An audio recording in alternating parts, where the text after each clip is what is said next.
Hello, welcome to all of you. मुख्य learning channel में एक बार फिर आपका हार्दिक स्वागत है। जैसा कि आप जानते हैं, ये हमारा चैप्टर चल रहा है ट्रांसफॉर्मेशन ऑफ सेंटेंसेस का। तो आज के इस सेशन में हम डिस्कस करेंगे conversion of compound sentence to complex sentence and complex sentence to compound sentence, vice versa. सबसे पहले हम ले रहे हैं compound conversion of compound sentence. सबसे पहले हम समझते हैं कंपाउंड सेंटेंस क्या है। कंपाउंड सेंटेंस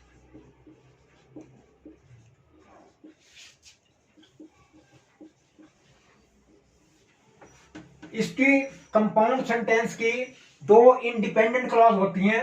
एक होती है प्रिंसिपल क्लॉज और एक होती है कोऑर्डिनेट क्लॉज। कोऑर्डिनेट क्लॉज एक सेंटेंस के थ्रू इस चीज को हम समझते हैं। Do good and be good. अब डू गुड ये प्रिंसिपल क्लॉज है, बिल्कुल इंडिपेंडेंट है। और कोऑर्डिनेट क्लॉज ये बी गुड ये कोऑर्डिनेट क्लॉज है। और बीच में ये जो एंड आया हुआ है ये कोऑर्डिनेटिंग कंजक्शन है। ये तो थी कंपाउंड सेंटेंस। अब हम समझते हैं कॉम्प्लेक्स सेंटेंस।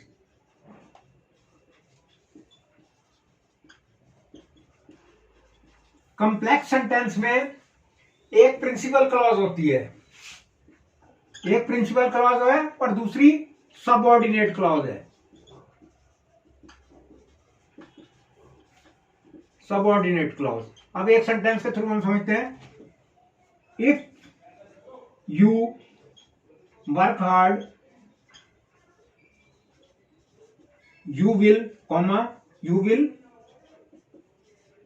पास। कंपाउंड सेंटेंस से कॉम्प्लेक्स सेंटेंस को कन्वर्ट किया जा सकता है और कॉम्प्लेक्स सेंटेंस से कंपाउंड सेंटेंस में कन्वर्ट किया जा सकता है। कंपाउंड सेंटेंस का जो कोऑर्डिनेट क्लॉज को बनाने के लिए कोऑर्डिनेट कंजक्शन है and, but, nor, not only, ये कोऑर्डिनेट की कंजक्शन है। इस तरह से कॉम्प्लेक्स सेंटेंस और ठीक इसके विपरीत कॉम्प्लेक्स सेंटेंस का जो वो सबऑर्डिनेट क्लॉज बनाने के लिए जो सबऑर्डिनेट कंजक्शन है, जैसे व्हाट, व्हेन, इफ, तो वो सारी उसका प्रयोग करके हम इसको कन्वर्ट कर सकते हैं। अब ये हमारा क्या था, ये हमारा कंपाउंड सेंटेंस था। अब हम ये हमारा ये कंपाउंड था, ये कॉम्प्लेक्स था। तो अब हम इन दोनों को रिवर्ट करके देखते हैं। तो सबसे पहले अब इसको कॉम्प्लेक्स में हमने करना होगा। तो if you do good comma you will be good. तो ये हमारा क्या बन गया, कॉम्प्लेक्स। कंपाउंड से कॉम्प्लेक्स बन गया। अब इसको देखते हैं। अब ये क्योंकि ये है कॉम्प्लेक्स, अब कॉम्प्लेक्स को कन्वर्ट करेंगे तो work hard and you will pass. तो इस तरह से ये अब हमारा क्या बन गया, ये कंपाउंड बन गया। ये जो एंड है ये कोऑर्डिनेट कंजक्शन है और यहाँ पे जो हमने ये सबऑर्डिनेट कंजक्शन है, ये जो हमने कॉमा लगाया है। तो मैं समझता हूँ ये फंडा क्लियर हो गया था। इस चीज को और अंडरस्टैंड करने के लिए हम कुछ और सेंटेंसेस बना के, यहाँ पे कुछ कंपाउंड सेंटेंस हैं जिनको हमने कॉम्प्लेक्स सेंटेंस में कन्वर्ट करना है। अब जब कंपाउंड सेंटेंस में हम कॉम्प्लेक्स सेंटेंस में कन्वर्ट करने लगे तो हमें एक चीज का ध्यान रखना है कि जो सबऑर्डिनेट क्लॉज हो, सबऑर्डिनेट क्लॉज बनाते समय जो वाक्य के भाव के अनुसार ही हमने परिवर्तन करना है। इस चीज का हमें माइंड में रखना है। अब सबसे पहले है speak the truth you will be excused. If you speak the truth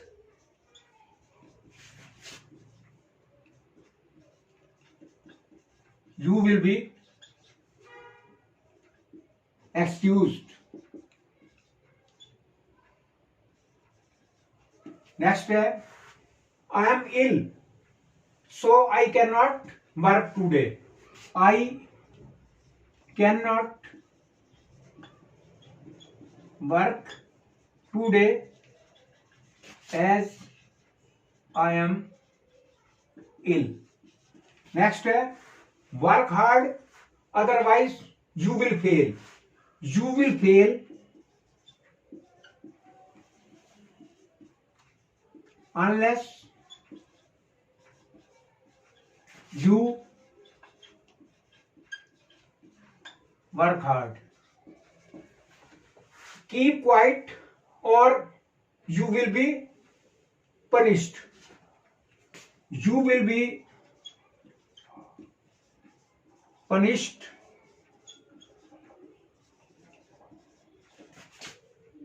if you do not keep quiet।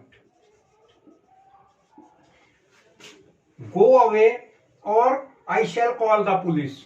If you do not go away I shall call the police।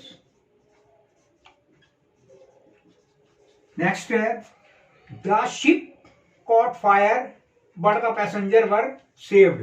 दो the ship caught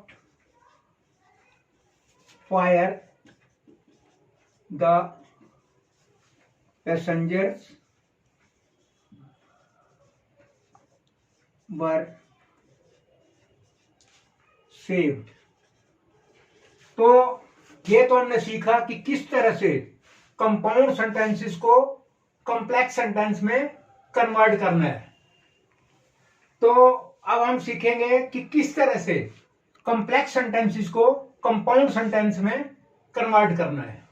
उसके कुछ नियम है, पहले हम उनको अच्छी तरह से अंडरस्टैंड करें कि कॉम्प्लेक्स सेंटेंस को कंपाउंड सेंटेंस में चेंज करते समय कॉम्प्लेक्स सेंटेंस की सबऑर्डिनेट क्लॉज को कंपाउंड सेंटेंस की प्रिंसिपल क्लॉज बना देते हैं। यानी कि कॉम्प्लेक्स सेंटेंस का जो सबऑर्डिनेट क्लॉज है उसको जब हम कंपाउंड में कन्वर्ट करेंगे तो उसको प्रिंसिपल क्लॉज बना देंगे, तथा कॉम्प्लेक्स सेंटेंस की प्रिंसिपल क्लॉज को कोऑर्डिनेट क्लॉज बना देते हैं। दोनों के बीच में कोऑर्डिनेट कंजक्शन का प्रयोग किया जाता है। अब ये नीचे और क्लैरिफाई हो रहा है कि कंपाउंड सेंटेंस बनाने के लिए कॉम्प्लेक्स सेंटेंस में उचित सबऑर्डिनेटिंग कंजक्शन को हटाकर, यानी कि जो कॉम्प्लेक्स सेंटेंस में जो सबऑर्डिनेट कंजक्शन थी उसको हटा के जो कोऑर्डिनेट कंजक्शन हमने उसका प्रयोग करना है। अब एक सेंटेंस के थ्रू हम समझते हैं। अब जैसे है I am sure that you have stolen my pen. अब ये कॉम्प्लेक्स सेंटेंस है। अब आप देख रहे होंगे कि आई एम श्योर ये प्रिंसिपल क्लॉज है और दैट जो है ये सबऑर्डिनेट कंजक्शन है। You have stolen my pen ये सबऑर्डिनेट क्लॉज है। अब जैसा कि नियम में बताया गया है जो इसकी सबऑर्डिनेट क्लॉज है, सबऑर्डिनेट क्लॉज क्या है, you have stolen my pen. अब ये इसकी क्या थी, कॉम्प्लेक्स सेंटेंस की ये सबऑर्डिनेट क्लॉज थी। अब ये कंपाउंड सेंटेंस की प्रिंसिपल क्लॉज बन गई। अब यहां पे दैट था कंजक्शन। अब कोऑर्डिनेट कंजक्शन में क्या आएगा, and. Coordinate conjunction and I am sure of it. मैं समझता हूं ये फंडा क्लियर हो गया होगा कि जो उसकी ये कॉम्प्लेक्स सेंटेंस की प्रिंसिपल क्लॉज है और ये सबऑर्डिनेट क्लॉज है। जैसा कि नियम में बताया गया जो इसकी सबऑर्डिनेट क्लॉज है वो कंपाउंड सेंटेंस की प्रिंसिपल क्लॉज बन गई और उसके बाद ये चेंज हो गया। ये उसका सबऑर्डिनेट क्लॉज का कंजक्शन था और ये कोऑर्डिनेट कंजक्शन हमने चेंज कर दिया और ये इसकी प्रिंसिपल क्लॉज थी, ये इसका कोऑर्डिनेट क्लॉज बन गई। तो आप कुछ सेंटेंसेस बना के और इस चीज को अंडरस्टैंड करते हैं। कॉम्प्लेक्स सेंटेंस हैं, इनको कंपाउंड सेंटेंस में हम कन्वर्ट करते हैं, देखते हैं कैसे होते हैं। He has lost the watch which you gave him. अब इसका जो सबऑर्डिनेट क्लॉज है वो यहाँ पे प्रिंसिपल क्लॉज बनेगी। You gave him a watch and he has lost it, and he has lost it. I cannot go to Delhi as I am ill. I am ill, comma, so I cannot go to Delhi. Next है, though Sachin did his best, he could not save the match. तो ये दो जो है इसको हटा देंगे। Sachin did his best but he could not save the match. Next है, unless you keep quiet you will be fined. तो यहां आ जाएगा कीप क्वाइट और you will be fined. Next है, he finish first though he begin late. He begin late, still he finished first. Next है, we eat so that we may live. We wish to live, so we eat. तो हमने देखा कि किस तरह से जब हमने कॉम्प्लेक्स सेंटेंस से कंपाउंड सेंटेंस में कन्वर्ट किया, किस तरह से उसकी जो सबऑर्डिनेट कॉम्प्लेक्स सेंटेंस की जो सबऑर्डिनेट क्लॉज है उसको यहाँ पे प्रिंसिपल क्लॉज में कन्वर्ट किया, और जो कॉम्प्लेक्स सेंटेंस की प्रिंसिपल क्लॉज है किस तरह से उसको कोऑर्डिनेट क्लॉज किया। और सब्सिक्वेंटली इसके साथ में जो इसकी सबऑर्डिनेट कंजक्शन थी और सबऑर्डिनेट कंजक्शन इसकी हटा के कोऑर्डिनेट कंजक्शन का इस्तेमाल किया गया है। तो मैं समझता हूं ये जो हमने दोनों कॉम्प्लेक्स सेंटेंस से कंपाउंड और कंपाउंड सेंटेंस से कॉम्प्लेक्स सेंटेंस को जो इन डिटेल यहाँ पे समझाया गया है, ये सारा फंडा क्लियर हो गया होगा। और बाय द वे फिर भी किसी मतलब स्टूडेंट की या किसी की कोई क्वेरी हो इससे रिलेटेड तो जरूर हमें पॉइंट आउट करें ताकि उसको एप्रोप्रिएट जवाब दिया जा सके। एट द एंड मैं व्यूअर से रिक्वेस्ट करूंगा मैक्सिमम सब्सक्राइब करें, शेयर करें, लाइक करें, और happy new year to all of you in advance. Thank you very much.